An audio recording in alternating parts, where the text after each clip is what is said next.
The alarm screamed through the bridge of the eternal vigilance. Commander Taewon jumped from his seat and ran to the main display screen. His hands shook as he looked at what the sensors were showing. Something big was out there, something that should not be there. "Sir, we have a massive object near the Krell Nebula," the young officer said. His voice was tight with fear. "It just appeared on our sensors." Taewon stared at the screen. The Krell Nebula was supposed to be empty. No one went there. The Galactic Council had made it a forbidden zone 50 years ago. Strange things happened in that dark cloud of gas and dust. Ships that went in never came out. So everyone stayed away. "Get me a visual," Taewon ordered. His crew worked fast. Within seconds, the main screen changed.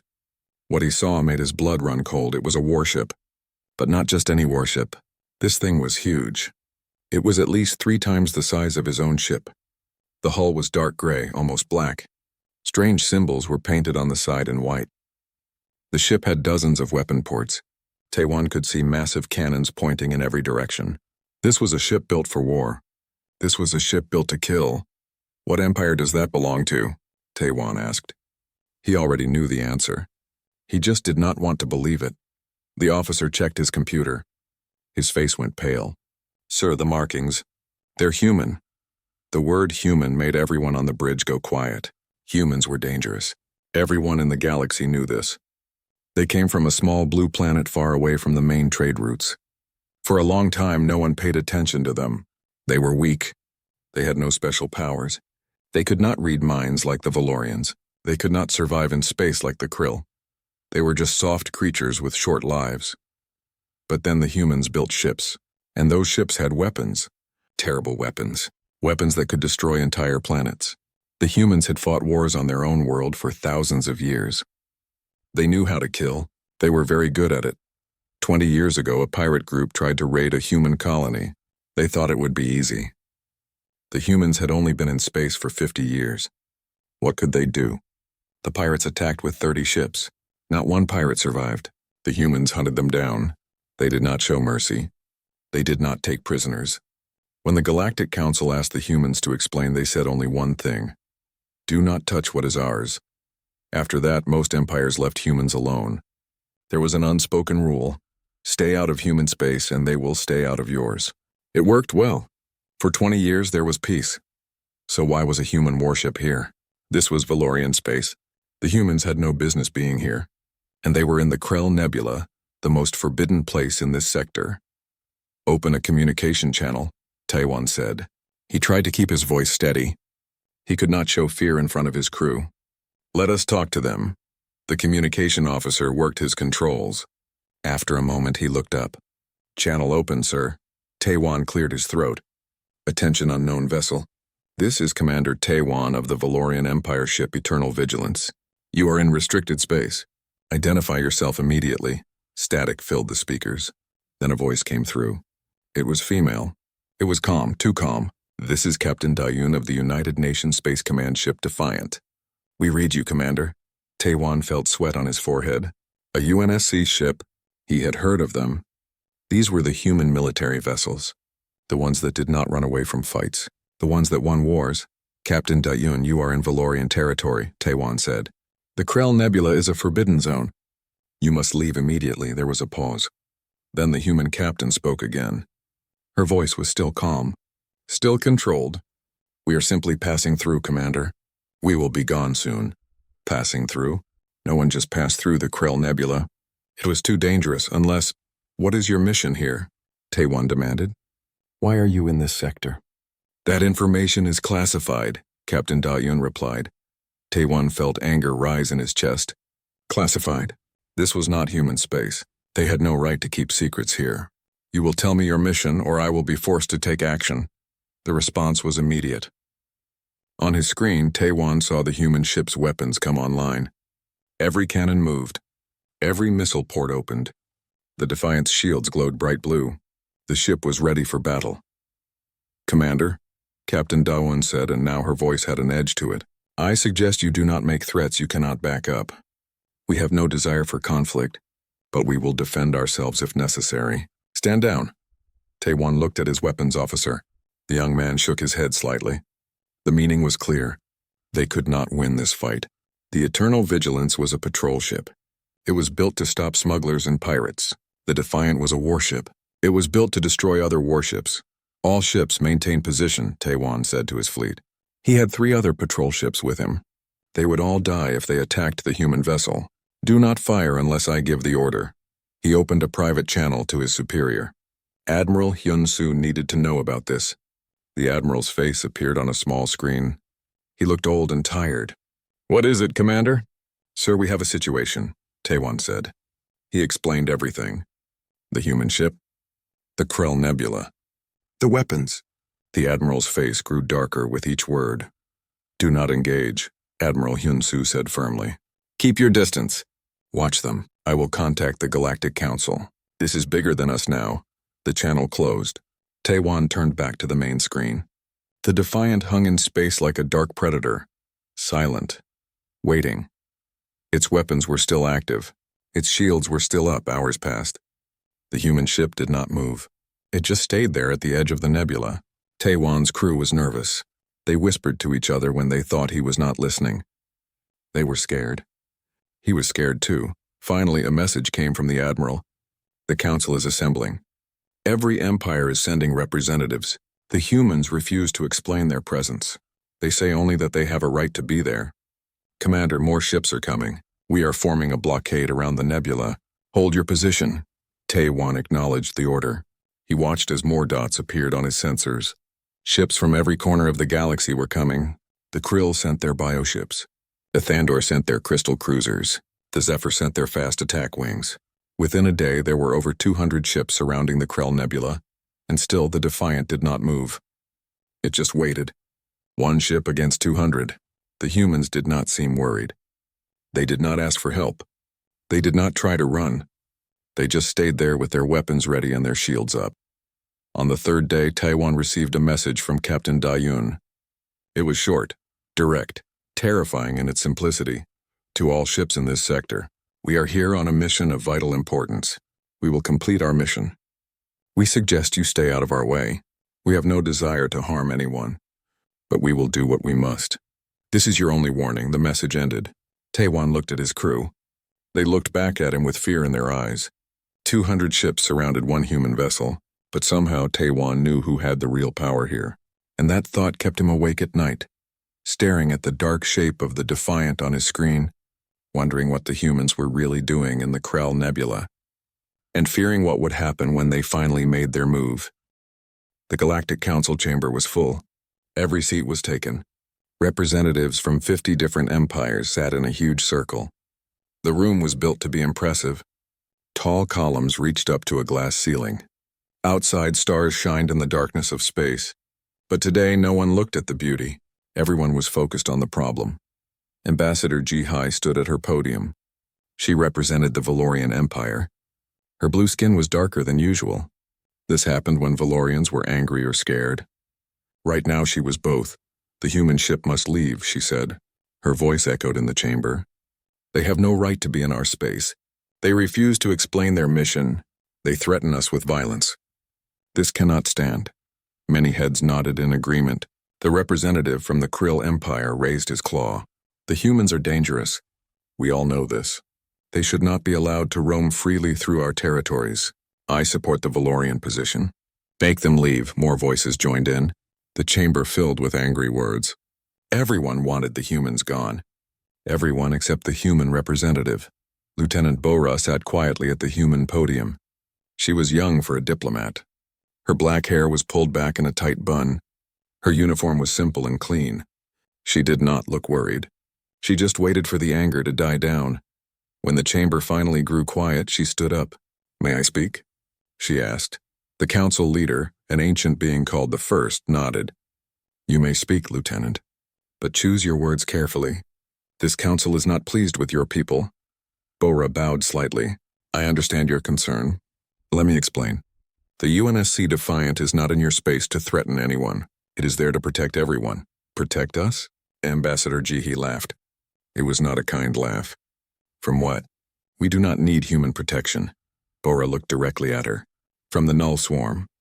The chamber went silent. The name hung in the air like poison. The Null Swarm, it was a legend.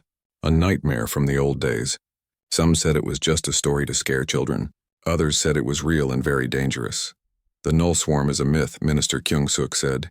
She was from the Thandor Empire. Her crystal body reflected the light from above. It does not exist. It is not a myth, Bora said firmly.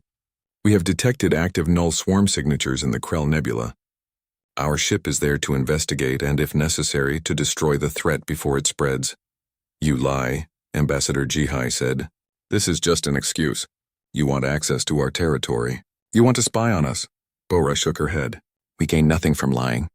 Check your own records. Look at the old archives. The Null Swarm was real. It destroyed civilizations. Entire star systems went dark because of it, and now it is waking up again. The first raised his hand.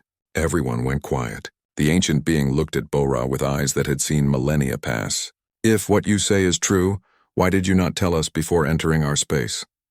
Because time is critical, Bora explained. The swarm spreads fast. Every hour we delay gives it time to grow stronger. We detected the signatures 3 days ago. We moved immediately. There was no time for diplomatic channels. And your weapons? Minister Kyung-suk asked. Why does your ship have its weapons active? Why threaten Commander Taewon's fleet? Defensive protocol, Bora said. The Defiant carries weapons designed specifically to fight the Null Swarm. These weapons are dangerous. They must remain active at all times when in a potential swarm zone. If we power them down, we might not be able to power them up again in time. Ambassador Jihai stepped forward. I do not believe you. The Null Swarm is a legend. You are using fear to justify your invasion of our space. Bora looked around the chamber. She could see doubt on many faces. They did not trust humans. They did not want to believe her. She needed to make them understand. Humanity encountered the Null Swarm 70 years ago, she said quietly. It was before we joined the galactic community, before you even knew we existed. The swarm found one of our colonies. A small world called New Hope. 5 million people lived there, she paused. The memory was painful even for her, and she had not been born when it happened. The swarm consumed the entire colony in 6 hours. Every person, every building, every machine. It broke them down into raw materials and made more of itself. When our fleet arrived, New Hope was gone. There was just a cloud of nanomachines eating everything they could find. The chamber was silent now. Everyone was listening. We lost 12 ships trying to stop it, Bora continued. Regular weapons do not work. Lasers just make it stronger. Missiles feed it more material. We had to develop new weapons. Plasma cannons that burn hot enough to destroy the nanomachines. EMP torpedoes that shut down their programming. It took us 3 years to destroy that one swarm cluster. 3 years and billions of credits. And you think it is in the Krell Nebula now? The first asked.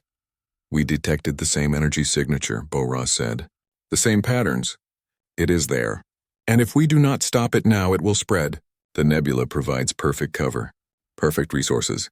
The swarm could build itself up to unstoppable levels before anyone even knows it exists. Minister Kyung-suk stepped forward. Her crystal body made soft sounds as she moved. If the Null Swarm is real, why have we never heard of it? Why are there no records in our databases? Because the civilizations it destroyed are gone, Bora said. Dead races do not keep records. And the survivors? They probably wanted to forget. Would you want to remember losing entire worlds to a machine plague? The first looked troubled.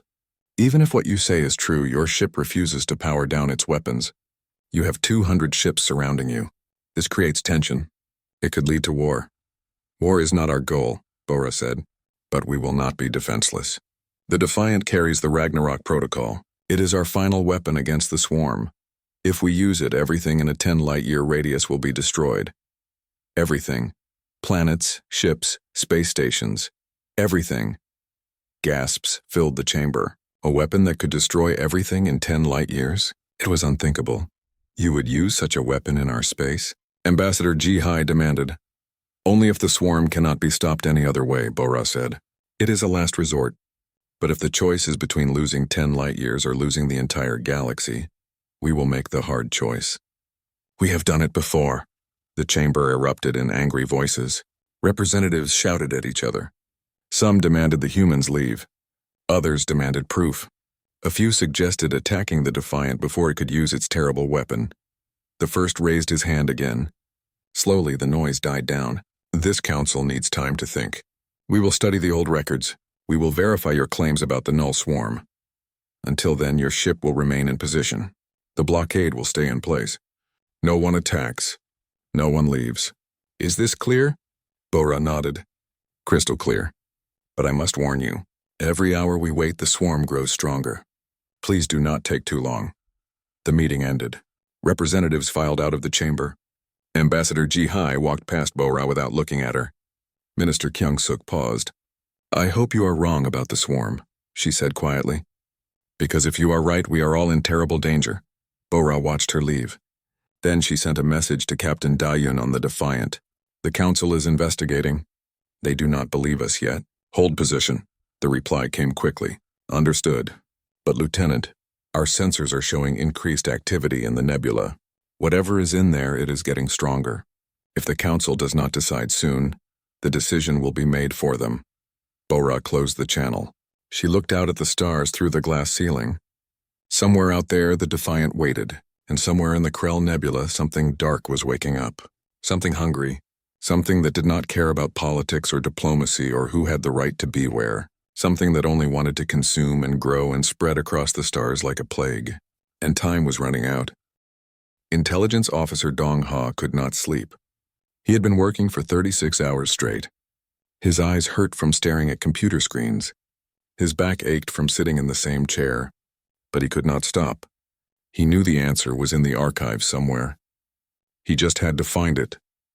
The Valorian Empire kept records of everything. Every battle. Every treaty. Every discovery. The archives went back thousands of years. Somewhere in all that data was information about the null swarm. Dong-ha was sure of it. He had started with the obvious searches. Null swarm returned nothing. Machine plague gave him reports about computer viruses, but nothing like what the humans described. Nanomachine threat found only scientific papers about theoretical dangers, but Dong-ha was good at his job. He tried different words, different combinations. He looked for patterns in old records. Missing colonies, unexplained disasters, entire civilizations that just vanished from history.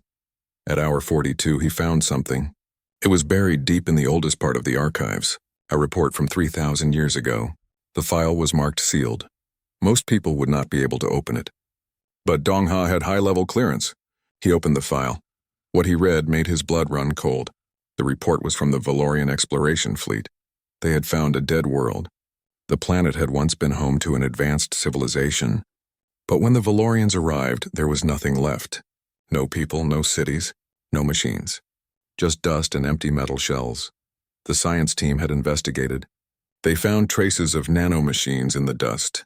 Billions of tiny machines, all dead now. The report said the nanomachines had consumed everything on the planet. They had broken down all matter into raw materials and made more of themselves. When there was nothing left to consume, they had shut down and died. The Valorian scientists had called it the Grey Death. They warned that if active nanomachines like these were ever found, they should be destroyed immediately. Total sterilization was the only safe response. Dong-ha kept reading. The Valorians had found 17 more dead worlds over the next century. All showed the same pattern. Thriving civilizations reduced to dust by nanomachine swarms. Each time the Valorians had sealed the files and moved on. They did not want to cause panic. They thought the threat was gone. But there was one more document. A final report from 2,000 years ago. A Valorian science team had detected strange energy readings in a nebula. They went to investigate. Their ship sent back one message. It's active. The Grey Death is active. It's then nothing. The ship vanished. The entire area was declared forbidden. That nebula was the Krell Nebula. Dong-ha sat back in his chair. His hands were shaking. The humans were right. The null swarm was real. It was in the Krell Nebula. And it had been there for 2,000 years, sleeping, waiting. He sent the files to Admiral Hyun-soo immediately. Then he sent copies to the Galactic Council. They needed to see this. They needed to know. Within an hour, he received a message. It was from the Council.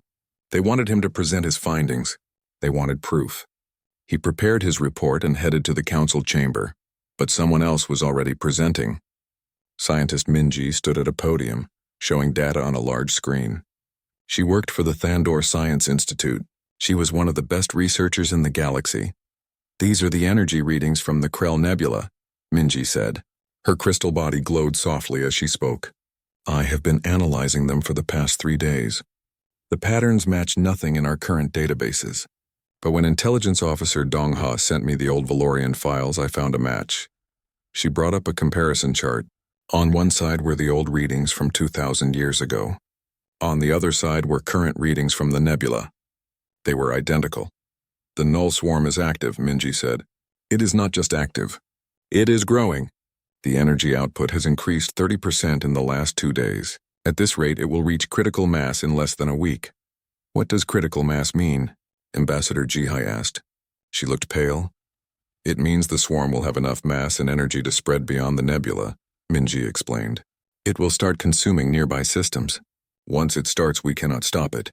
Not with our current weapons. The chamber filled with worried voices. The first raised his hand for silence. And the humans? Can they stop it? Minji nodded slowly. According to their records, yes. Humanity fought the null swarm 70 years ago. They developed weapons specifically designed to destroy nanomachines. Plasma weapons that burn hot enough to break molecular bonds. EMP weapons that shut down the swarm's programming. The UNSC Defiant carries these weapons. How do we know their weapons will work? Minister Kyung-suk asked. Because they have done it before, Dong-ha said, stepping forward.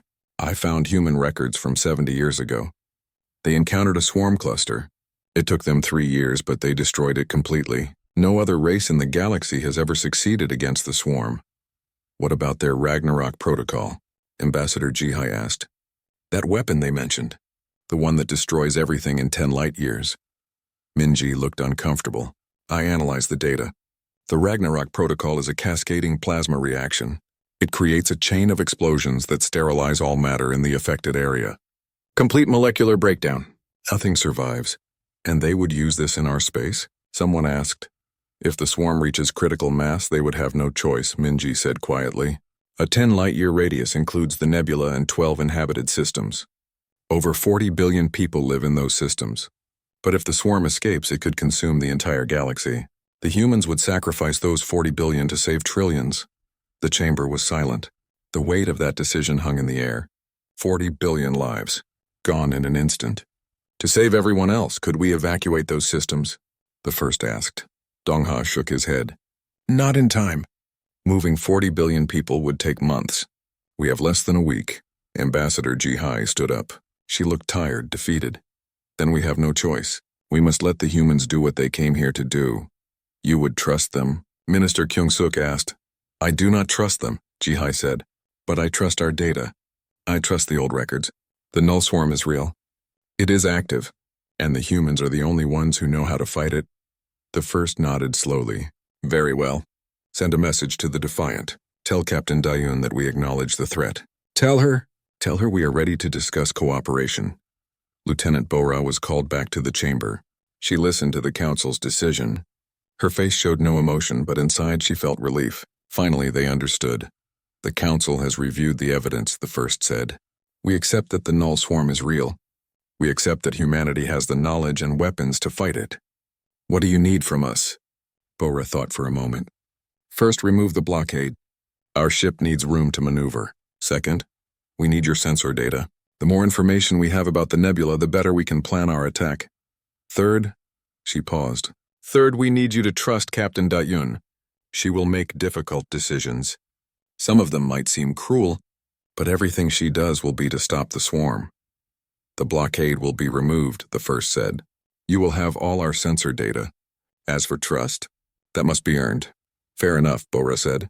She sent a message to Captain Dayun. The council is with us. You are clear to proceed with the mission. The reply came quickly. Acknowledged. Tell them to keep their ships at a safe distance. We are going into the nebula. And, Lieutenant, if you don't hear from us in 48 hours, tell the council to evacuate the nearby systems. It means we failed. It means the Ragnarok protocol is the only option left. Bora closed the channel. She looked at the faces around her. Fear, uncertainty, hope. They were all there, mixed together. For the first time in their history, the galaxy was trusting humanity to protect them, to save them. On the bridge of the Eternal Vigilance, Commander Tae-wan watched as the human ship began to move.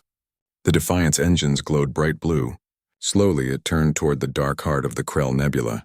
The massive warship looked small against the swirling clouds of gas and dust. "All ships pull back," Taiwan ordered. "Give them space." The blockade fleet moved away. 200 ships creating a wide perimeter around the nebula. They would watch. They would wait. But the real battle would be fought by one human ship and its crew. The Defiant entered the nebula. Within moments, it disappeared into the dark clouds. Taiwan stared at the empty space where the ship had been. Somewhere in that darkness, Captain Dayun and her crew were hunting the Null Swarm, hunting a nightmare that had destroyed civilizations, and all anyone could do now was wait and hope that the humans knew what they were doing.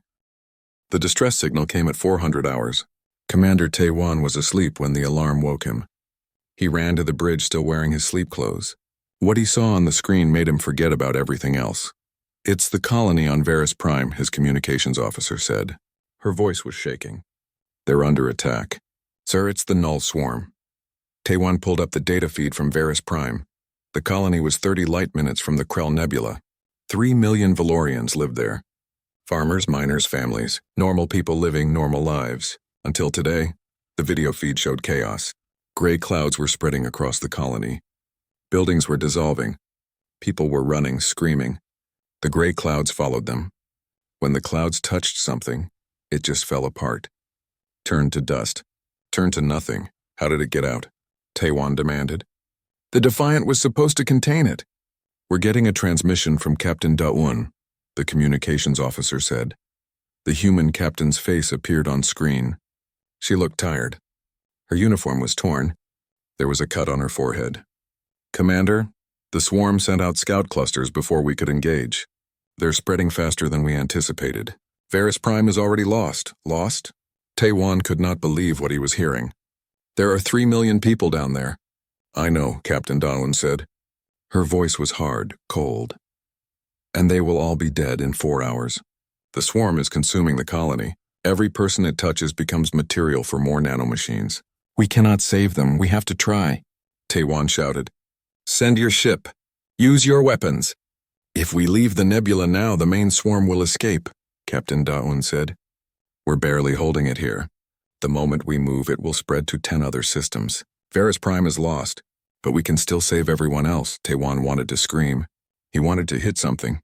3 million people were dying, and this human was saying they could not be saved. "I won't accept that. I'm taking my fleet to Varus Prime." "Your weapons will not work," Captain Dayun said. "You'll just be giving the swarm more material. More metal. More resources. You'll make it stronger." "I have to do something," Taiwan yelled. "Then do what I tell you," Captain Daun said. Her eyes were like ice. "Evacuate any ships in orbit. Get them away from the planet. Then establish a quarantine zone. Nothing leaves Varus Prime. If any ship tries to escape, destroy it. The swarm can survive in space. If even one infected ship gets away, it will spread the contamination." Taiwan felt sick. She was asking him to shoot down refugee ships, ships full of people trying to escape. "I can't do that." "You must," Captain Dawn said. "I'm sorry, Commander. This is how you fight the swarm. You make the hard choices. You sacrifice the few to save the many. If you don't, everyone dies." The transmission ended. Taiwan stood frozen on his bridge. His crew looked at him, waiting for orders. What could he say? What could he do? He called Admiral Hyun-soo. The old admiral listened to the situation. His face grew darker with each word. "The human is right," he said finally.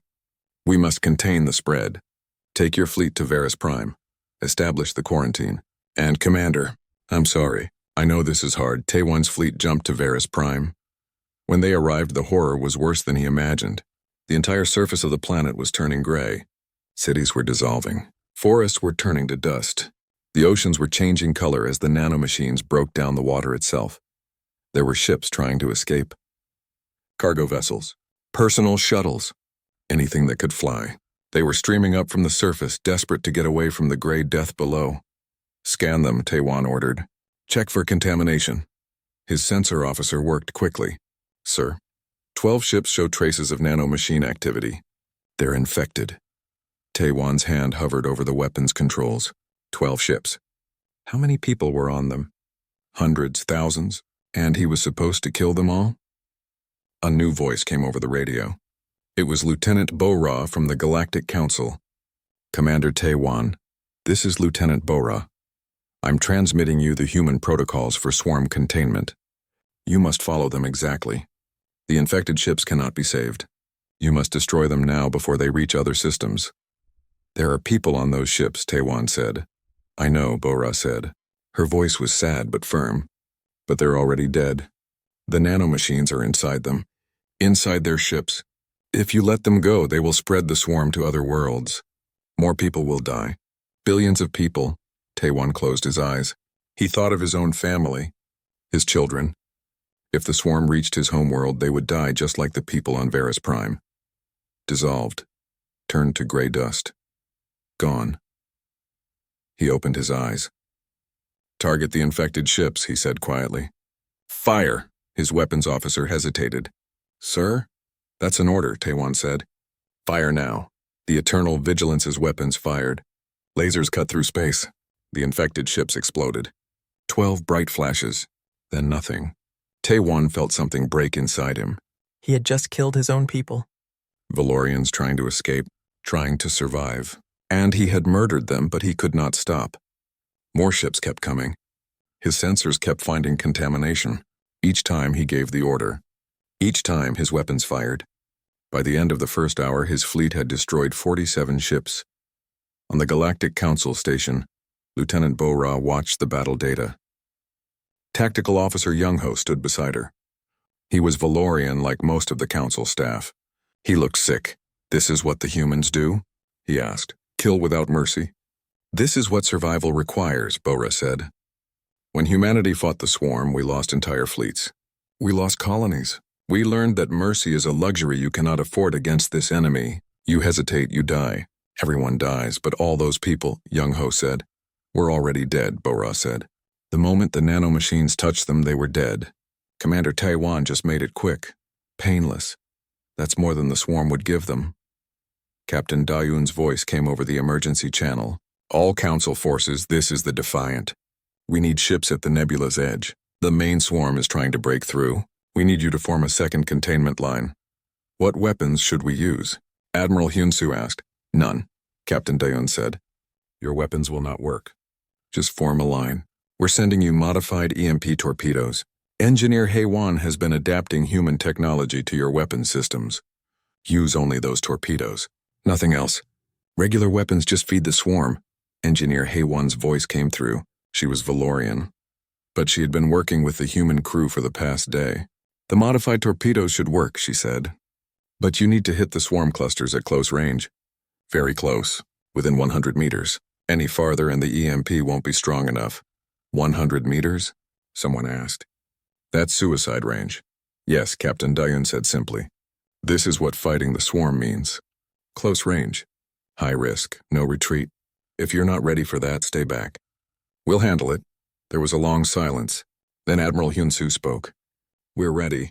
Send us the torpedoes. We'll form the line. Ships from all across the blockade fleet moved toward the nebula's edge. Valorian cruisers, Krill bioships, Thandor crystal vessels. They formed a wall between the swarm and the rest of the galaxy. Small cargo ships from the Defiant distributed the modified EMP torpedoes. Each captain loaded the weapons and prepared to fight. Commander Taiwan left Varus Prime. There was nothing more he could do there. The planet was dead. All 3 million people were gone. Turned to gray dust by the swarm. He took his ships to the containment line. If he could not save his people on Varus Prime, he would damn well make sure no other world suffered the same fate. The Alliance was uneasy. The alien crews did not trust human tactics. They thought humans were too brutal, too willing to sacrifice. But as they watched the gray clouds pushing against the nebula's edge, they understood. This was not an enemy you could negotiate with. This was not an enemy you could frighten away. This was an enemy that only understood one thing: total destruction. And if that meant fighting like the humans fought, if that meant making the terrible choices that Captain Daon made, then that's what they would do. Because the alternative was extinction, and nobody wanted to end up like Varus Prime. A dead world covered in gray dust, a tomb for 3 million people who never had a chance. The final push came at dawn. Not that there was dawn in space, but the human crew of the Defiant still kept Earth time. Captain Dayun stood on her bridge watching the tactical display. The main swarm cluster was deep in the Krell Nebula's core, a massive ball of gray nanomachines constantly growing, constantly consuming. The swarm has reached critical density, her tactical officer reported. If we don't stop it in the next 6 hours, it will be too large to contain. Captain Daun nodded. She had known this moment would come. Prepare the Ragnarok protocol. Her crew went silent. Everyone knew what that meant. The Ragnarok protocol was the last resort. The weapon that destroyed everything. Once activated, there was no turning back. Everything in 10 light years would burn. Captain, her second officer said carefully. There are still inhabited systems in that radius. The evacuation isn't complete. I know, Captain Daun said. Her voice was steady, but her hands gripped the armrests of her chair. But we cannot let the swarm escape. Prepare the weapon. We launch in 4 hours. On the Galactic Council station, Ambassador Ji-Hai received the message. Her face went pale. They're going to use it. The Ragnarok protocol. In 4 hours, 12 systems will be destroyed. 28 billion people will die. Lieutenant Bora stood beside her. Can we stop them? No, Ji-Hai said. The Defiant is the only ship that can fight the swarm. If we attack them, the swarm wins. If we let them use their weapon, 28 billion people die. Either way, we lose. There has to be another way, Bora said. Ji-Hai pulled up the tactical display. The swarm cluster sat in the nebula's core like a cancer. Around it, the Defiant circled, weapons ready. At the edge, the Allied fleet waited. 200 ships against one ball of nanomachines. What if we attack now? Ji-Hai said. All of us. Every ship. We hit the swarm from all sides at once. The humans said our weapons don't work. Bora reminded her. We have the modified EMP torpedoes, Ji-Hai said. Engineer Haywan made hundreds of them. What if we use them all at once? A coordinated strike? Bora thought about it. It might work, but it would be dangerous. Every ship would have to get within 100 meters of the swarm. Most of them wouldn't survive. Better to lose some ships than lose 12 star systems, Ji-Hai said. She opened a channel to Captain Daun. Captain, I have a proposal. On the Defiance bridge, Captain Daun listened. Her face showed nothing. When Ji-Hai finished explaining, there was a long silence. It won't work, Captain Daun said finally. The swarm is too dense. You'd need perfect timing. Perfect coordination. One mistake and the swarm will consume your ships and grow even stronger. Then help us, Ji-Hai said.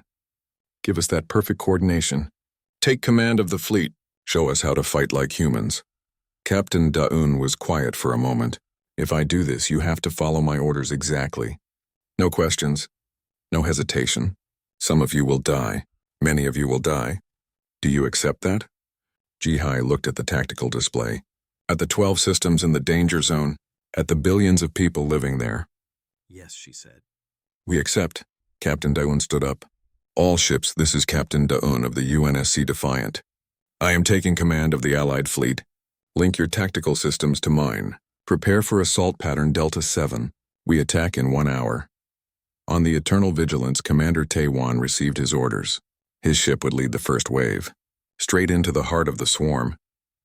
It's a suicide run, his tactical officer said. I know, Taiwan said. He thought of Varus Prime, of the people he couldn't save. But if we don't do this, everyone dies. At least this way, we're choosing to fight. Admiral Hyun-Soo's voice came over the fleet channel. All ships, this is Admiral Hyun-Soo. Today we fight alongside humans. We fight like humans. With courage. With determination. And yes, with sacrifice. Some of us will not return. But know this. Your deaths will not be meaningless. You die to save billions. You die as heroes. May the ancestors watch over you. The fleet moved into position. 200 ships forming a sphere around the swarm cluster. The Defiant was at the center, its massive weapons charging. On every bridge, crews prepared for battle. Some prayed. Some said goodbye to their families. Some just waited in silence. 5 minutes, Captain Daun announced. Remember, get within 100 meters. Fire your EMP torpedoes. Then pull back immediately. Do not try to be heroes. Do not waste your lives. Fire and retreat. Understood? Acknowledgements came from all ships. Taiwan checked his weapons one last time. The modified EMP torpedoes were loaded and ready. His shields were at maximum. His engines were hot. He was as ready as he would ever be. 1 minute, Captain Daun said. May whatever gods you believe in be with you. The final countdown began. 10, 9, 8, Taiwan's. Hands gripped his controls. 7, 6, 5. His crew was silent. 4, 3, 2. The swarm cluster pulsed with gray light. 1. Attack! Captain Da-un shouted. 200 ships surged forward. The Defiant led the way, its plasma cannons firing streams of white-hot energy. The Allied fleet followed, EMP torpedoes streaking toward the swarm. The gray cluster reacted, sending tendrils of nanomachines toward the attacking ships. Taiwan pushed his ship closer. 90 meters, 80, 70. Gray tendrils reached for him. His shields flared as nanomachines tried to eat through them. 60 meters, 50. His shields were failing. 40 meters, fire! He shouted as torpedoes launched. All across the battlefield, hundreds of EMP torpedoes hit the swarm at the same moment. Massive electromagnetic pulses ripped through the nanomachines. The gray tendrils froze, stopped moving, started to dissolve. It's working, someone shouted. But the swarm was not dead. Its core was still intact, still pulsing, still dangerous. Second wave, move in, Captain Da-un ordered. Target the core. The Defiant plunged deeper into the nebula. Its shields were barely holding. Warning alarms screamed on every deck. But Captain Da-un pushed forward. She had to reach the core. She had to finish this. Ragnarok protocol armed, her weapons officer said. Ready to fire. Captain Da-un looked at the core on her screen. A ball of pure gray death. This was it. The moment everything depended on. Fire, she said. The Defiant released its payload. Not the full Ragnarok protocol, but a concentrated plasma storm. A cascade of burning energy that made stars look cold. The storm hit the swarm's core and burned. And burned. And burned. The gray cluster exploded in a wave of light. The shock wave threw the Defiant backward. Alarms screamed louder. Hull breaches on multiple decks. Shields down. Engines failing. But they were alive. And the swarm was dissolving, breaking apart, turning to dust. The nanomachines lost their cohesion without the central intelligence. They drifted apart, inert and harmless. Just dead metal floating in space. Confirmed swarm destruction, Captain Da-un said weakly. Blood ran down her face from cuts caused by the explosion. Confirmed, her sensor officer said. The swarm is dead. All signatures are negative. It's over. Cheers erupted across the fleet channels. Ships that had survived the battle celebrated. The swarm was dead. They had won. They had actually won, but the cost had been high. 43 ships were destroyed. Over 12,000 people were dead. And Varus Prime was still gone, a dead world covered in gray dust. The victory felt hollow. The Defiant limped out of the nebula. Its hull was scarred and broken. Its shields were gone, but it was still flying, still functional. Captain Da-un brought her ship to the Allied fleet. Commander Taiwan's eternal vigilance pulled alongside. Captain Da-un, Taiwan said over the communication channel. On behalf of the Valorian Empire, thank you. Without you, without your ship, we would have lost everything. Captain Da-un nodded tiredly. We're just glad we got here in time. The swarm is an enemy of all life. We will always fight it, wherever it appears. Admiral Hyunsu's face appeared on screen. He looked older now, worn down by the battle. The Galactic Council has asked me to extend an invitation. Humanity has proven itself a valuable ally, a protector of the innocent. We would like to offer your people a permanent seat on the Council. A voice in galactic affairs, Captain Da-un smiled slightly. I'll pass that on to my government. I think they'll be honored. There's one more thing, Ambassador Jihai said. She appeared on another screen. I owe you an apology. When you first arrived, I called you invaders. I said you were here to threaten us. I was wrong. You came to save us, and you did. You weren't wrong to be suspicious, Captain Da-un said. Trust has to be earned. I hope we've started to earn yours. The Defiant began its journey back to human space. The Allied fleet watched it go. That massive warship, scarred and damaged, but still powerful, still dangerous. But now they understood. The humans were dangerous because they had to be. Because they had faced threats that would destroy civilizations. Because they knew how to make the hard choices. On the Council station, Lieutenant Bo-Ra prepared to return to Earth. Minister Kyung-suk found her before she left. Your people are frightening, the Thandor said. The way you fight, the sacrifices you make, it's hard for us to understand. We're not so different, Bo-Ra said. You would do the same if you had to. If your survival depended on it. We just had to learn these lessons earlier. Harder. Humanity has been fighting for survival since we climbed out of caves. That's what makes us dangerous. But it's also what makes us good allies. We never give up.